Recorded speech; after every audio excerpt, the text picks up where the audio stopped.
ఉత్తర భారతాన్ని భూప్రకంపనలు వణికించాయి. దేశ రాజధాని ఢిల్లీతో పాటు ఉత్తర వాయువ్య భారతంలోని పలు ప్రాంతాల్లో భూమి కంపించింది. ప్రకంపనల ధాటికి ఇళ్లలోని సామాన్లు ఊగిపోయాయి. భయంతో వందల మంది రోడ్లపైకి పరుగులు తీశారు.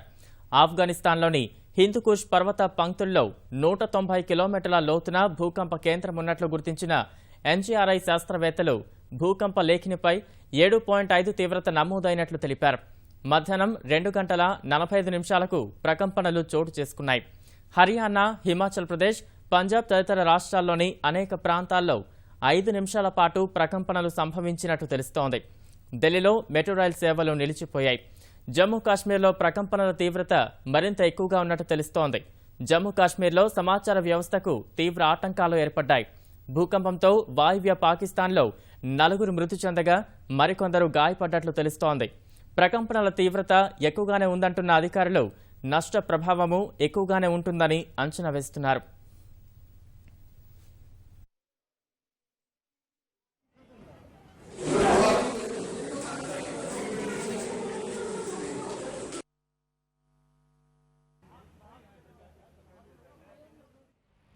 దేశ రాజధాని సహా ఉత్తర భారతం మరోసారి భూకంపంతో ఉలిక్కిపడింది. అందరికీ నేపాల్ ఘటన గుర్తొచ్చింది. భూకంపం ఒక్కసారిగా రావడంతో ఇళ్ళు, కార్యాలయాల నుంచి అందరూ కూడా బయటికి పరుగులు తీశారు. ముఖ్యంగా దేశ రాజధానిలోని ప్రధాన కూడళ్లలో ఉన్న బహుళ అంతస్తుల్లో ఉన్న ఉద్యోగులంతా ఒకసారి బయటికి పరుగులు తీశారు. ముఖ్యంగా మండీ హౌస్, బారాకంబా రోడ్ మెట్రో స్టేషన్లో ఉన్న ప్రయాణికులంతా ఒకసారిగా బయటికి పరుగులు తీశారు. భూకంప తీవ్రత వల్ల వెంటనే మెట్రో సర్వీస్లో నిలిపివేసిన మెట్రో సంస్థ లోపల కమ్యూనికేషన్ వ్యవస్థ కూడా దెబ్బతినడంతో ఏం జరుగుతుందో అని అర్థం కాక తీవ్ర భయాందోళనకు గురయ్యారు. స్టేషన్లో ఉన్న వ్యక్తులంతా బయటికి పరుగులు తీశారు. ఈరోజు 2 గంటల 39 నిమిషాల 31 సెకండ్లకు స్వల్పంగా భూమి కంపించడం ప్రారంభించి ఒకేసారి భవనాలు కలుతున్న దృశ్యాలను కూడా బయటకు వచ్చి చూశామని ఇక్కడ ఉన్న సామాన్యులు చెప్తున్నారు. ముఖ్యంగా ఢిల్లీలో ఉన్న ఆంధ్రప్రదేశ్, తెలంగాణ భవన్లోని పరిసర ప్రాంతాల్లో ఎక్కువగా వచ్చే తెలుగు వారంతా కూడా 7 అంతస్తుల భవనంలోంచి ఒక్కసారిగా బయటికి పరుగులు తీశారు. బయటికి పరుగులు తీసిన తర్వాత కూడా బిల్డింగ్ కదులుతున్న దృశ్యాలు, అలాగే పైన టవర్లు కదులుతున్న దృశ్యాలు చూసామని, చాలా భయాందోళనకు గురయ్యామని, ఇదంతా గతంలో నేపాల్లో వచ్చిన భూకంప తీవ్రత తమ కళ్ళ ముందు కదలాడిందని, వెంటనే బంగ్లాలోకి వెళ్ళడానికి కూడా తాము సిద్ధంగా లేమని వెంటనే వాళ్ళు భయాందోళనతో చెబుతున్నారు. ముఖ్యంగా ఎక్కడెక్కడ ఎంత స్థాయిలో ఆస్తి నష్టం, ప్రాణ నష్టం జరిగింది అన్న విషయంపైన కూడా వెంటనే సమాచారం సేకరించి సహాయక చర్యలు చేపట్టాలని ఇందాకే ప్రధాని కూడా యంత్రాంగానికి ఆదేశాలు జారీ చేశారు. ముఖ్యంగా పాకిస్తాన్లో అయితే ప్రాణ నష్టం జరిగినట్లుగా తెలుస్తోంది తప్ప భారతదేశంలో ఎక్కడా ప్రాణ నష్టం జరిగినట్లుగా ఇప్పటివరకైతే సమాచారం లేదు. ఆస్తి నష్టం ఏ మేరకు జరిగిందన్న అంశంపై అధికారులు సమాచారం సేకరిస్తున్నారు. అలాగే మారుమూల ప్రాంతాల్లో, గ్రామాల్లో ఏ స్థాయిలో నష్టం జరిగిందన్న విషయం తెలుసుకోవడానికి కొంత సమయం పడుతుంది. పట్టణాల్లో అయితే వెంటనే సమాచారం తెలుస్తుంది, కానీ గ్రామాల్లో ఏ స్థాయిలో, ముఖ్యంగా కాశ్మీర్లో ఇప్పటికీ సమాచార వ్యవస్థ పూర్తిగా నిలిచిపోయింది. ఎటువంటి ఫోన్ కాల్స్ అక్కడికి వెళ్ళడం లేదు. అక్కడి నుంచి ఎవరైనా సంప్రదించి అక్కడ పరిస్థితి ఎలా ఉందని తెలుసుకునేందుకు ఇప్పటికీ ఆ యంత్రాంగం ప్రయత్నిస్తోంది.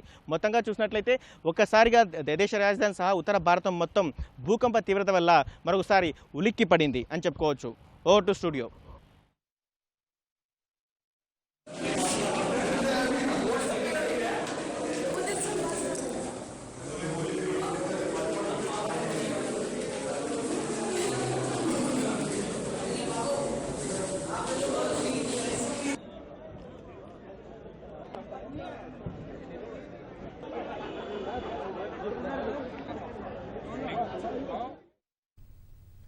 భూ ప్రకంపనలకు ఢిల్లీలోని తెలుగు ప్రజలు వణికిపోయారు. ఏపీ భవన్ సహా వివిధ ప్రాంతాల్లోని తెలుగువారు ఒక్కసారిగా పరుగులు తీశారు.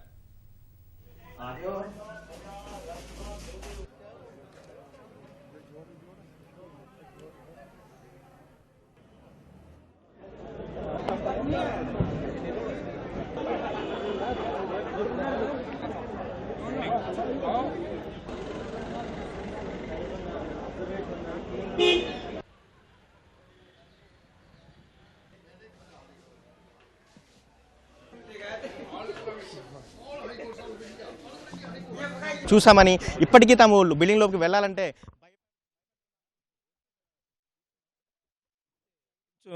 ఇలాగా షేక్ అయింది. ఏంటని చూస్తే అప్పటికి బిల్డింగ్ కాస్త అందరూ కాస్త భయపడ్డారు. అందరు కలిసి బయటకు వచ్చేసాం. బయటికి చూస్తే పైన మా టవర్స్ కనపడుతుంది చూసారా. అప్పుడు అనుకున్నాం చాలా పెద్ద భూకంపం వచ్చిందని. తర్వాత చాలాసేపు ఉందండి, చాలాసేపు మా కళ్ళ కింద కూడా అవుతుంది. ఇప్పటికి కూడా మాకు భూకంపం వచ్చినట్టే ఇంకా ఊగుతున్నట్టే అనిపిస్తుంది మాకు. ఉన్నట్టుండి బయటకు పరిగెత్తుకొని రండి అని చెప్పేసి అరిచేసరికి మేమందరం బయటకు వచ్చి చూసాము. ఆ పైన ఆ పోలు మూవ్ అవుతూ ఉంది. అందరూ బయటకు పరిగెత్తుకొచ్చాం చాలా భయంతోనే. ఫస్ట్ కళ్ళు తిరిగాయేమో అలా ఏమన్నా అయిందేమో అని అనుకున్నాం, కానీ సెకండ్ టైం మన కింద నుంచి భూమి ఇలా జారి వెళ్ళిపోయినట్టు అనిపించింది. ఒక్కసారిగా పరుగు లంఘిస్తే ఇక్కడ ఉన్నాము. అందరినీ ఇంకా బయటకు వచ్చేసేయండి, భూకంపం వచ్చింది, లేదు అందరూ అంటే అందరూ ఆల్మోస్ట్ విత్ ఇన్ మినిట్స్ అందరు బయటకు వచ్చాం. లిటరల్లీ ఆ టవర్ కూడా ఊగుతుంది. Very horrible experience. 10 నిమిషాల క్రితం రూమ్లో మేము పని చేసుకుంటున్నాము. ఇంతకుముందే భోజనం చేసి సడన్గా నీళ్లు తాగుదామని చెప్పేసి నిలబడేసరికి ఒకసారి క్యాన్ కింద మీద పోవడం జరిగింది. ఆ తర్వాత బాత్రూమ్ డోర్ కూడా సడన్గా కిందికి కొట్టుకుంటుంది. భయపడి పైనుంచి ఆ లిఫ్ట్ కూడా ఎక్కాలి, ఏమి ఎక్కాలి భయపడి ఇప్పటికి మాకు భయం పోవట్లేదు. చాలా భయంగా అనిపించింది. కిందికి వచ్చిన తర్వాత కూడా ఇప్పుడు ఏపీ భవన్లో ఉన్న మేము చూస్తే పైకి చూస్తే పైన మాకు కళ్ళ ముందు అందరికీ లిటరల్గా పైన ఊగుతున్న దృశ్యం అందరి కళ్ళ ముందు కనబడ్డది. మామూలు మంచం మీద కూర్చుంటే మంచం కదులుతుంది. నేను కిందికి పరిగెత్తుకుంటే జరగల ఏపీ భవన్లో ఇంకా తెలియదు వీళ్ళకి. అందరూ రాసుకుంటున్నారు, అరే భూకంపం అవుతుందని చెప్పేసి అందరూ బయటకు వచ్చేసినాం. ఇక్కడికి వచ్చేసరికి కాకులు మొత్తం పైకి ఎగిరిపోతున్నాయి. అసలు కాకులు మొత్తం ఎగిరిపోయి అలకల్లోలం కనబడుతుంది. పైన యాంటెన్నా కూడా మొత్తం ఊగుతుంది. భూమి కింద నుంచి కూడా భూమి కాళ్ళ కింద నుంచి కూడా కొద్దిగా కదలకలిగి మేమందరం బయటకు వచ్చేసాం. మాతో పాటు ఉన్న వాళ్ళు అందరూ కూడా వచ్చేసారు. అంటే దాదాపు 7 సెకండ్ల వరకు భూమి కంపించినట్టు కనిపించింది.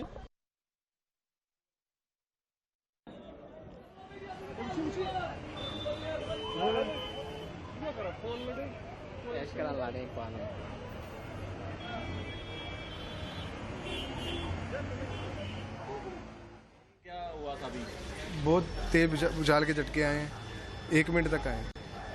क्या आपने देखा है तस्वीरें? पक्के फोटोमा सारी ही लिए। डर लगा? हाँ जी। मैं चारपाई पे लेटा हुआ था, बड़ी जोर से भूचाल आया, पंखा भी हिला और मंजा भी मेरा हिल गया, तो मैं डर के उठ के बाहर भाग गया। तो मैं सबसे यही कहता हूँ बाहर आके कि घर से बाहर आ जाओ, कुछ नहीं पता दोबारा फिर आ जाए, इसलिए डरना अच्छा है, अपनी सेफ करनी आप अच्छी है। अभी वो भूचाल आया जी उन्हें काफ़ी ज़्यादा, अब आराम नाल बैठे हुए थे, गप्पा मारते पे रूम च बैठ के, वो एकदम दीवार हिलन लग पियां तो एकदम असीं दौड़ के बाहर आ गए एकदम। हम ना हॉस्टल में बैठे हुए थे अभी, तो फिर एकदम से भूकंप आया तो कूलर हिलने लग गया था, तो हम सब फिर जल्दी से बाहर आ गए, निकल आए। अब बाहर आके देखा तो फिर खंबे भी हिल रहे थे। कौन सा हॉस्टल है? ये मिचेल हॉस्टल है, Mitchell hostel, CMC Mitchell hostel.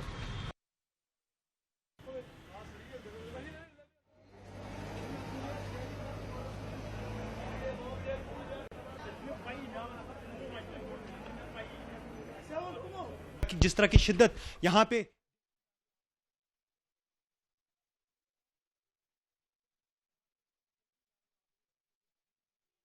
ये भी घूम रहे हैं।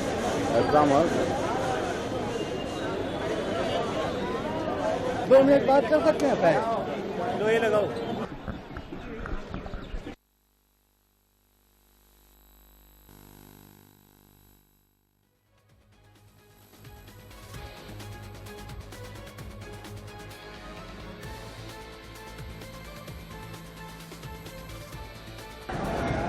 के बारे में क्या कहना है आपका? अभी भी आ रहा है, आ रहा है।